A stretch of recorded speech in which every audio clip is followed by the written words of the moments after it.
किंवा तुम्हाला माहीत आहे आता काहीतरी होणार आहे किंवा काहीतरी संकट आले आपल्यावर किंवा आपल्या मुलांवरती, आपल्या घरावरती, तर सेवा घ्या, नक्की सेवा घ्या.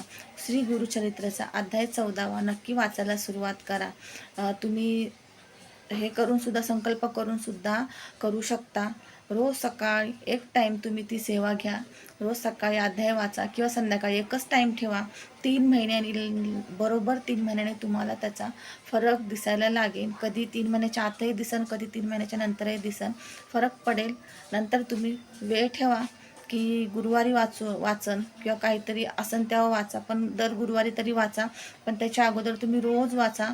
आणि म्हणजे नॉनव्हेज वगैरे काही त्यावेळेस बनवून खाऊ नका. जितके दिवस तुम्ही वाचणार असाल रोज, त्यावेळेस नॉनव्हेज वगैरे बनवून खाऊ नका.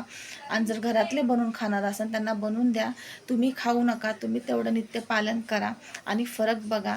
लवकरच फरक पडेल.